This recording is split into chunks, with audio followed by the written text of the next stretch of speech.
ఈరోజు మనం ఈ వీడియోలో స్ట్రెస్ ఫర్టిలిటీని ఎలా ఎఫెక్ట్ చేస్తుంది అన్న టాపిక్ గురించి మాట్లాడుకుందాం. చాలామంది అనుకుంటారు స్ట్రెస్ ఉంటే నా ఎగ్స్కి ఎలా తెలుస్తుంది, స్పర్మ్స్కి ఎలా తెలుస్తుంది, స్ట్రెస్ వల్ల ఎగ్స్ స్పర్మ్స్ ఎలా ఎఫెక్ట్ అవుతాయి, ప్రెగ్నెన్సీ అసలు ఎలా ఎఫెక్ట్ అవుతుంది అని అనుకుంటారు. కాకపోతే మీరు ఎప్పుడైనా గమనించారా, స్ట్రెస్ ఉన్నప్పుడు మీకు పింపుల్స్ వస్తాయి, స్ట్రెస్ ఉన్నప్పుడు మనకి హెయిర్ ఫాల్ ఎక్కువగా ఉంటుంది. సో ఈ స్ట్రెస్ హార్మోన్స్ వల్ల, కార్టిజాల్ హార్మోన్స్ వల్ల మనకి స్కిన్ మీద ఎలా అయితే ఎఫెక్ట్, హెయిర్ మీద ఎలా అయితే ఎఫెక్ట్ పడుతుందో, అలాగే రిప్రొడక్టివ్ హార్మోన్స్ మన ఎగ్స్ మీద, స్పర్మ్స్ మీద, మన ఫర్టిలిటీ మీద కూడా అలాగే ఎఫెక్ట్ పడుతుంది. సో మన ఇండియాలో పిల్లలు అవ్వట్లేదు, ఫర్టిలిటీ ఇష్యూస్ ఉన్నాయి అని అంటే అదొక సోషల్ స్టిగ్మా లాగా ఉంటుంది.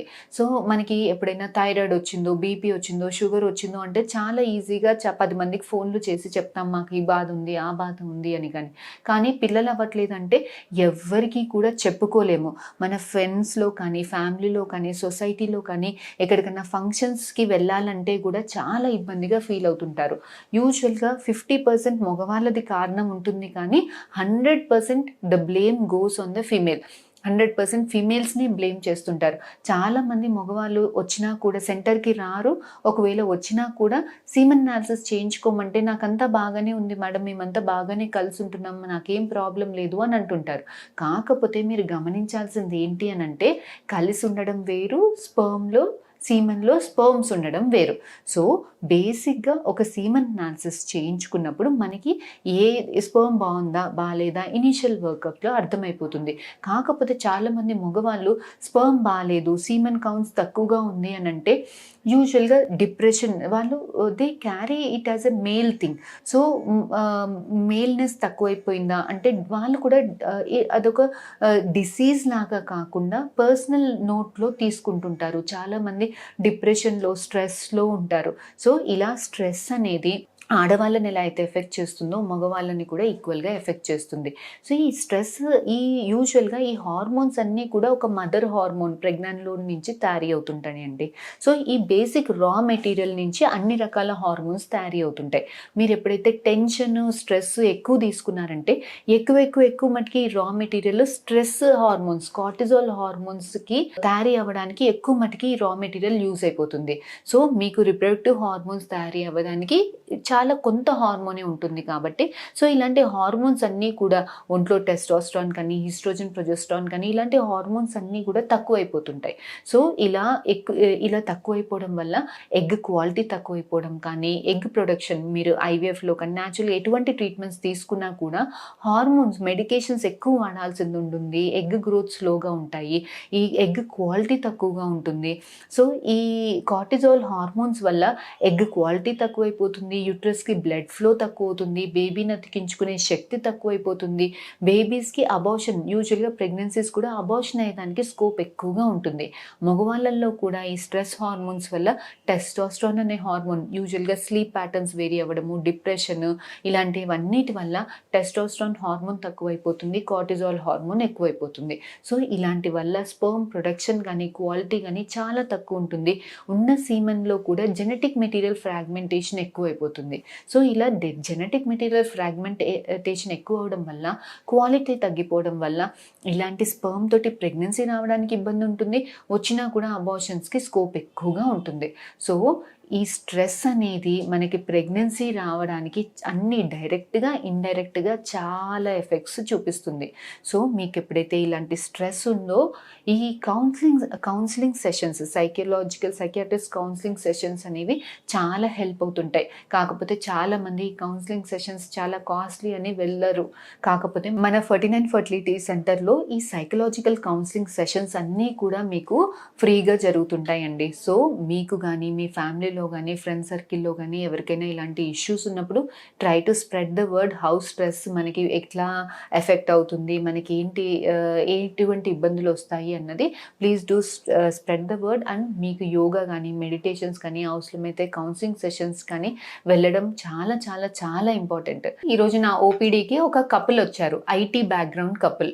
సో ఫీమేల్ ఒకటే చెప్తున్నారు, మా హస్బెండ్ ఎంతసేపటికి లాంగ్ అవర్స్ కూర్చుంటారు మేడం, అదే పొజిషన్లో కదలకుండా కూర్చుంటారు. ఎప్పటికీ సెల్ ఫోన్ ప్యాంట్ పాకెట్స్లో పెట్టుకుంటారు.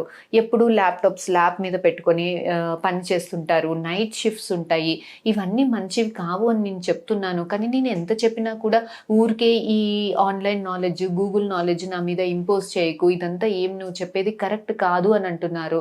సో మీరన్నా చెప్పండి, ఇవన్నిటి వల్ల స్పర్మ్ కౌంట్స్ ఏమైనా ఎఫెక్ట్ అవుతుందా, దీంట్లో ఏమైనా సైంటిఫిక్ బేసిస్ ఉందా అని నన్ను అడుగుతున్నారు. మనం ఈరోజు ఈ వీడియోలో ఇలాంటి ఇబ్బందులు అనేవి, డౌట్స్ అనేవి ప్రతి ఒక్కరికి ఉంటాయి కదా. సో ఇవన్నీ కరెక్టేనా, దీనివల్ల మనకి నిజంగా స్పర్మ్ కౌంట్ ఏమైనా తగ్గుతుందా అని అందరికీ ఉంటుంది కదా సహజంగా డౌట్స్. సో మనం ఈరోజు ఈ వీడియోలో ఈ టాపిక్ గురించి మాట్లాడుకుందాం. యూజువల్గా మగవాళ్ళకి టెస్టిస్ అనేది బయట ఉంటుంది, బాడీలో నుంచి బయట ఉంటుంది. ఒంట్లో ఎందుకు ఉండదు, బయట ఎందుకు ఉంటుంది స్క్రోటల్ సాక్స్లో అని అంటే, మనకి స్పర్మ్ ప్రొడ్యూస్ అవ్వాలి అని అంటే బాడీ టెంపరేచర్ కన్నా ఒక 2 to 4 degrees సెంటిగ్రేడ్ తక్కువగా ఉండాలి. కూలర్ టెంపరేచర్స్లో ఉన్నప్పుడు స్పర్మ్ ప్రొడక్షన్ అనేది మంచిగా జరుగుతుంది అన్న ఉద్దేశంలో. మీరు ఎప్పుడైతే ఎక్కువ సేపు కూర్చున్నారో, 1 hour 2 hours 3 hours ఇలా కూర్చున్నారో, సో కాలు మీద కాలు వేసుకొని కూర్చున్నప్పుడు కూడా, లాంగ్ అవర్స్లో కూర్చున్నప్పుడు, లాంగ్ డ్రైవ్కి వెళ్ళినప్పుడు కానీ, వర్క్ ప్లేసెస్లో లాంగ్ డ్యూరేషన్ కూర్చున్నప్పుడు స్క్రోటల్ టెంపరేచర్ అనేది ఒక 2 to 3 degrees సెంటిగ్రేడ్ టెంపరేచర్ అనేది ఎక్కువగా ఉంటుంది. సో ఇలా ఎక్కువ టెంపరేచర్స్లో స్పర్మ్ ప్రొడక్షన్ అనేది స్లో డౌన్ అయిపోతుంది. అదే కాకుండా సెల్ ఫోన్స్ ప్యాంట్ పాకెట్లో పెట్టుకున్నప్పుడు కూడా ఈ సెల్ ఫోన్లో నుంచి వచ్చే రేడియేషన్స్ వల్ల స్పర్మ్ కౌంట్ కానీ, కదలికలు కానీ, DNA లోపల జెనెటిక్ మెటీరియల్ ఫ్రాగ్మెంటేషన్ కానీ ఎక్కువ అయిపోతుంది. సో స్పర్మ్ క్వాలిటీ అనేది తక్కువ అయిపోతుంది. అదే కాకుండా ల్యాప్ మీద పెట్టుకొని పనిచేసినప్పుడు కూడా లోకల్ టెంపరేచర్ రేజ్ అవ్వడం వల్ల స్పర్మ్ కౌంట్ క్వాలిటీ తక్కువయ్యేదానికి అవకాశాలు చాలా ఎక్కువగా ఉన్నాయి. ఇదంతా కాకుండా నైట్ షిఫ్ట్స్, ఇప్పుడు ఐటీ జాబర్స్ అందరూ కూడా నైట్ షిఫ్ట్స్ చేస్తుంటారు. సో నైట్ షిఫ్ట్ చేసుకుంటే ఏంటి మేడం, పొద్దున్నంతా బాగానే పడుకుంటాం కదా అని అంటుంటారు. కాకపోతే ఈ మెలటోనిన్ అనే హార్మోన్ కానీ, టెస్టోస్టెరాన్ అనే హార్మోన్ కానీ డార్క్ నైట్స్లో ఎక్కువగా ప్రొడ్యూస్ అవుతుంది. సో ఎప్పుడైతే మీరు నైట్ షిఫ్ట్స్ చేస్తున్నారో ఈ హార్మోనల్ ప్రొడక్షన్ అనేది తగ్గిపోతుంది. సో ఈ మెలటోనిన్, టెస్టోస్టెరాన్ అనేది స్పర్మ్ ప్రొడక్షన్కి చాలా హెల్ప్ అవుతుంది. సో టెస్టోస్టెరాన్ తగ్గినప్పుడు మీ స్పర్మ్ కౌంట్ కానీ, కదలికలు కానీ, క్వాలిటీ కానీ, సెక్స్ డ్రైవ్ కానీ తక్కువైపోతూ అనేది చాలా గమనిస్తున్నామండి. ఇదే కాకుండా చాలామంది ఏం చేస్తారు, వచ్చేటప్పుడు టేక్ హోమ్ పార్సల్స్ తెచ్చుకుంటారు. అదే ప్లాస్టిక్ ర్యాపర్స్లో తెచ్చుకొని మైక్రోవేవ్లో వేడి చేసుకొని తినేస్తుంటారు. యూజువల్గా ఇదంతా జరిగేదే కదా. సో ఇలా మైక్రోవేవ్, చాలా మంది అంటారు అది మైక్రోవేవ్ సేఫ్ బౌల్సే మేడం, మేము యూజ్ చేసేది ఆ ప్లాస్టిక్ మైక్రోవేవ్ సేఫ్, ఆ మైక్రోవేవ్తో పాటే వచ్చింది, దాంట్లోనే పెట్టుకొని వేడి చేసుకుంటామని అనుకుంటారు. కానీ ఈ మైక్రోవేవ్ సేఫ్ ప్లాస్టిక్స్ కూడా మనం మైక్రోవేవ్లో వేడి చేసినప్పుడు చాలా కెమికల్ డిస్ట్రప్టర్స్ అనమాట. సో ఈ బీపీ అని, ఫైటేస్ అనేసి ఇలాంటి కెమికల్స్ వల్ల మనకి ఈ కెమికల్స్ అన్ని మగవాళ్ళల్లో ఈస్ట్రోజన్ లాగా యాక్ట్ చేస్తుంటాయి అనమాట. ఈ ప్లాస్టిక్ వేడి చేసినప్పుడు వచ్చే హార్మ్ఫుల్ కెమికల్స్ అన్ని మగవాళ్ళల్లో ఈస్ట్రోజన్ హార్మోన్ లాగా యాక్ట్ చేయడం వల్ల ఈ ఎండోక్రైన్స్ అన్ని, హార్మోన్స్ అన్నీ కూడా మెస్అప్ అయిపోతుంటాయి.